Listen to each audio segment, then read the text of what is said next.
For 7-year-old Alina, the world was painted in bright, carefree colors. It smelled like her mother's pies, felt like the rough bark of the old apple tree in the backyard, and sounded like the laughter of her friends during a game of hopscotch. But one autumn evening, as dusk began to fall, a new, horrifying shade was added to her palette, the color of icy fear. She was sitting in her room, assembling a puzzle, when she noticed something strange. The shadow from her chair was living its own life. It slowly stretched out, slid from the wall onto the floor, and began to writhe like a dark, formless creature. Alina froze, her little heart hammering in her chest like a caged bird. The girl squeezed her eyes shut, tightly, painfully, whispering to herself that it was just a trick of the light from a passing car's headlights. When she dared to open them again, the shadow was back in its place, obediently tracing the contours of the chair. But the chill that remained inside her did not disappear. This was her first secret, ugly and prickly, which she hid deep within herself. She told no one, instinctively feeling that the adults wouldn't understand. They would just say she had a vivid imagination.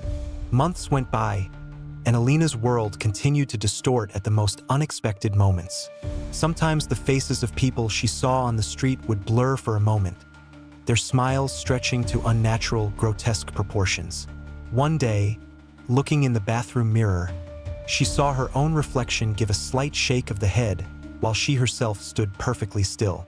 Each time after these visions, she was overcome by a wave of nausea and panic. She tried to hint at it to her parents. "Mom, can shadows move by themselves?" she asked one night at dinner. Her mother, without looking up from her plate, laughed. "Only in cartoons, sweetie. Don't make things up." Her father added, "You've been watching too many fairy tales before bed." Their light-hearted reaction became a wall for her. She realized that her world and their world were two different dimensions, and it was impossible to build a bridge between them. To tell them meant becoming strange and incomprehensible to them. At school, this fear only intensified.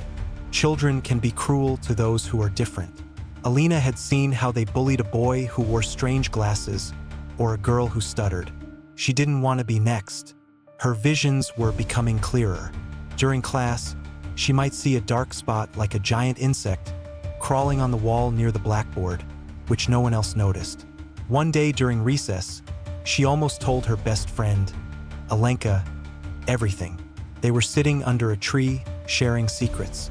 Alina had already opened her mouth to say, "You know, sometimes I see strange things," but at that moment, a group of older girls walked past, loudly discussing someone in their class.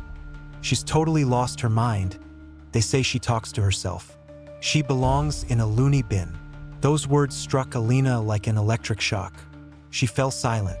The fear of being called crazy was stronger than the need to share. Thus began her double life.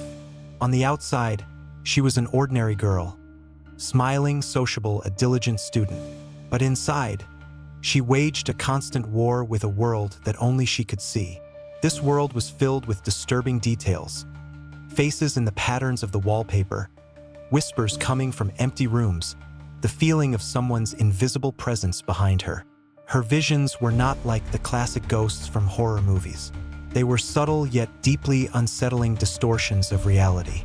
Sometimes she would see people's fingers momentarily become longer and thinner, almost spider-like. Or a common pigeon outside the window would look at her with eyes full of inhuman intelligence. It shattered her sense of security, turning the most mundane things into potential threats. Adolescence was a living hell. Hormonal changes seemed only to sharpen her gift. The visions became more personal. Now in the mirror, she saw not just a reflection that moved on its own, but a version of herself, older, with tired, pain-filled eyes, silently pleading with her for something. She began to avoid mirrors and any reflective surfaces. One night, she woke up to a feeling of cold. Opening her eyes, she saw a tall, thin figure woven from darkness standing by her bed. It had no face, but she knew with certainty that it was watching her. Alina could neither scream nor move, paralyzed by animalistic terror. The creature slowly extended its long, indistinct arm toward her. At that moment, Alina fainted. In the morning, she convinced herself it was just sleep paralysis, but the imprint of icy horror remained in her soul forever. Due to the constant internal stress, her performance at school began to decline.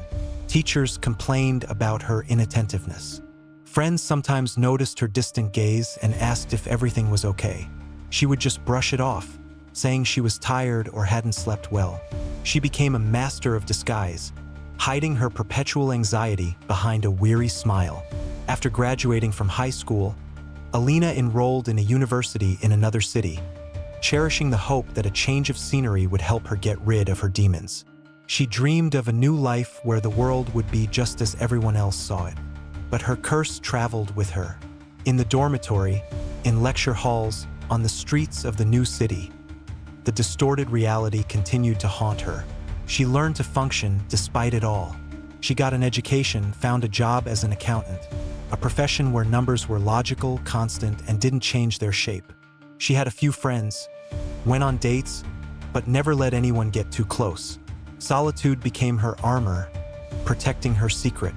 And then Mark appeared in her life. He was an architect, a man of logic and structure.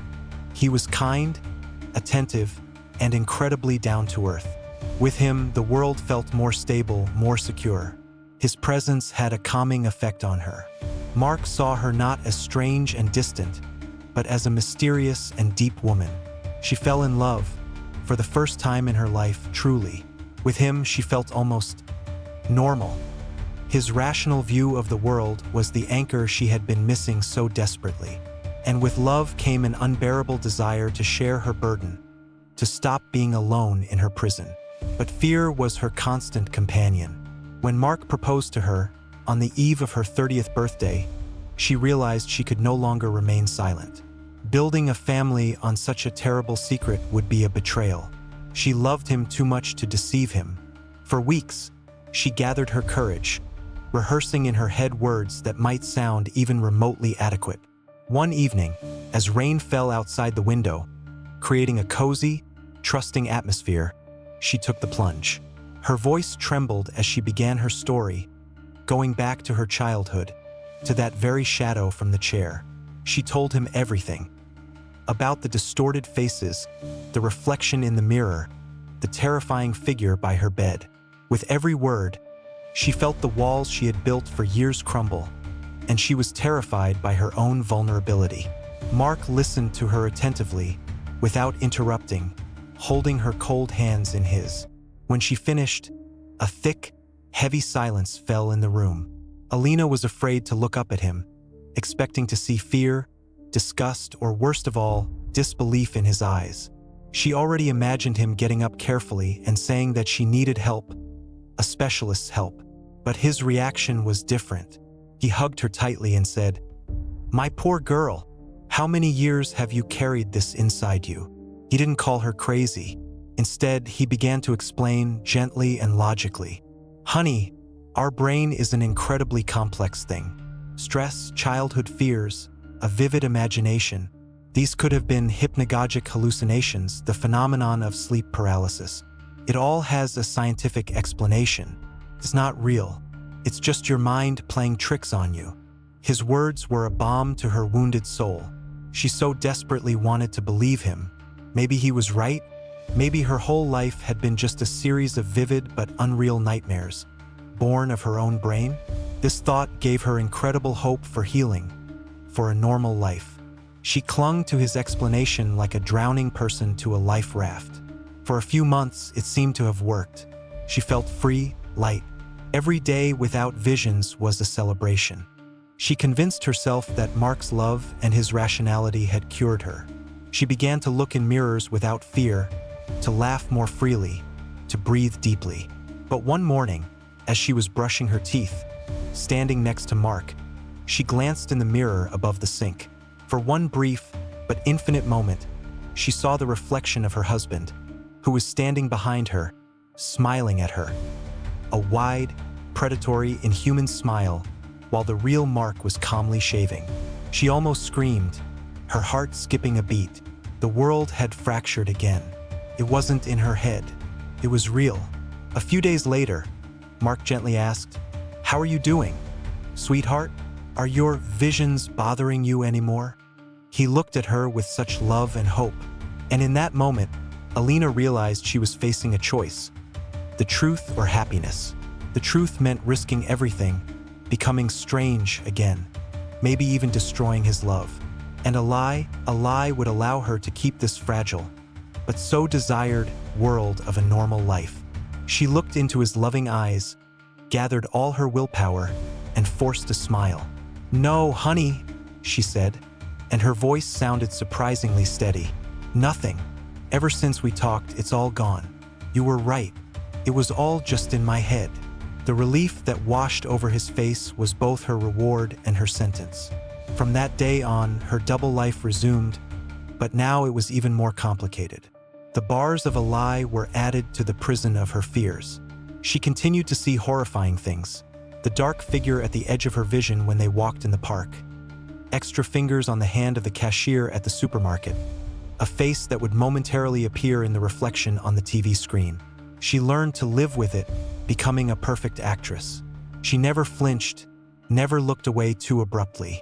She learned to control every muscle in her face so as not to betray her inner terror.